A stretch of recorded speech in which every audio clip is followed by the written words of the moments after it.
Bienvenue pour l'histoire du soir. C'est l'heure pour moi d'éveiller la peur en vous.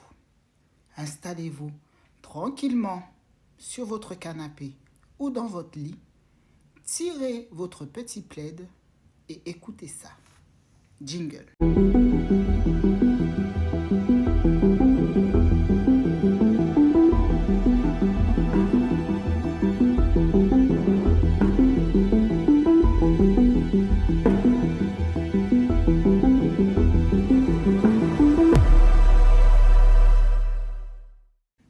Bonjour, je m'appelle Priscilla, j'ai 25 ans et je vais vous raconter mon histoire.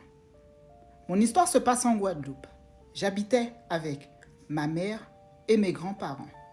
Ma grand-mère, c'était une dame très intelligente.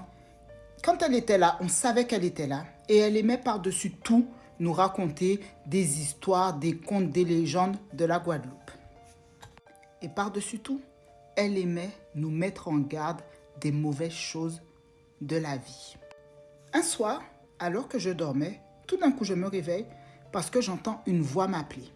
Mais je n'ai pas osé répondre à cette voix-là. Lâche comme je suis, j'ai pris ma couette, je l'ai mise sur ma tête et je faisais que prier.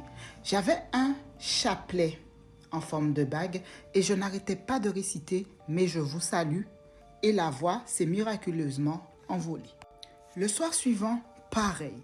Le surlendemain, pareil. Et moi, j'ai le même rituel. Je me mets sous ma couverture, je prends ma petite bague, je prie. Et ça m'arrivait toujours vers 3 heures du matin. Cette fois-là, le lendemain matin, je décide d'en parler à ma mamie. Donc, je dis à ma mamie qu'il y a une voix tous les soirs qui m'appelle, mais moi, je ne réponds pas.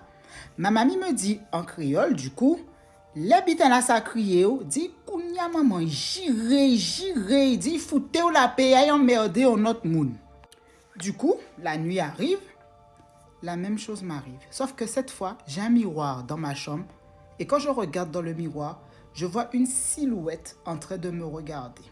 Je me suis levée tellement vite, j'ai couru dans la chambre de mes grands-parents et j'ai dit ça à ma mamie. Ma mamie s'est levée, elle a commencé à jeter de l'eau bénite partout et après, nous sommes partis nous coucher. Après cet épisode, pendant 2-3 mois, je n'ai plus entendu de voix. Limite, j'avais déjà même oublié que ça m'était arrivé. La fameuse bague que j'avais en forme de chapelet, un jour je l'enlève pour aller me doucher et je ne retrouve plus la bague. Mais moi dans ma tête, je me dis quoi, c'est pas grave, je vais finir par la retrouver quelque part, la bague est dans la maison. La bague a littéralement disparu, je ne l'ai jamais retrouvée.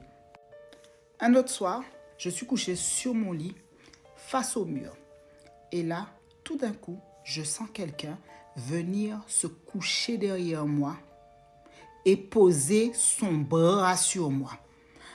Donc, comme je vous ai dit que j'ai peur et que je suis quelqu'un de lâche, quand ça m'est arrivé, j'ai fermé mes yeux, j'ai pas trop bougé et à un moment, je me suis dit, bon, je vais me retourner discretos, genre je dors quoi, tu vois, et je vais essayer d'ouvrir les yeux, mais d'une manière plissée pour voir ce qu'il y a derrière moi.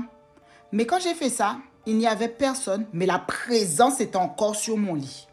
Du coup, je prie, et la sensation finit par disparaître.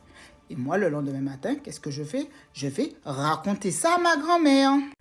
Du coup, mon grand-père décide de me racheter ma fameuse bague et de m'acheter un chapelet fluorescent. Le chapelet, je le mets à la tête de mon lit et je remets ma bague dans ma main. Le soir, rebelote. Les mauvaises âmes là m'appellent. Et j'ai une sensation qu'il y a quelque chose dans ma chambre qui fait que je n'ouvre pas les yeux et je prie jusqu'à ce que je réussisse à m'endormir parce que j'avais grave du mal à m'endormir. Le lendemain matin, je vais me doucher. Petit rituel, j'enlève ma bague et je vais me doucher. Quand je sors de la douche, il n'y a plus de bague. La bague disparaît à nouveau. Et moi, je me dis, mais attends, si la bague tombe, je ne sais pas quoi, je suis censée voir la bague. Et jamais je ne retrouve cette bague. Le soir arrive, encore une fois, on m'appelle. Et là, la voix prend, le son, la tonalité, comme si c'était ma mère qui m'appelait. Je ne réponds toujours pas, mais cette fois-ci, je me lève et je vais dans la chambre de ma mère. Et je demande à ma mère, oui, je suis là, pourquoi tu m'appelles?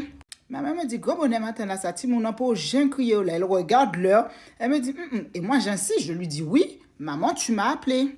Elle m'envoie me coucher. Elle me dit, si jamais j'entends une voix familière m'appeler, donc de quelqu'un que je connais, ne jamais répondre directement oui, mais de dire oui un tel. Donc si j'avais l'impression que c'était elle qui m'appelait, il fallait que je réponde oui maman. Et que la voix finirait par s'en aller parce qu'il n'aime pas en fait quand on dit oui et un prénom ou qu'on détermine vraiment quelqu'un. Ça a duré des mois et des mois. De un. De deux, je n'ai jamais retrouvé l'une des deux bagues que j'avais perdues. Des années même se sont passées et là, on apprend la mort d'un voisin qu'on avait.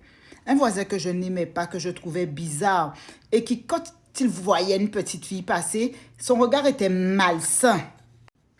Dès que ce voisin-là est mort, ça ne m'est plus jamais arrivé.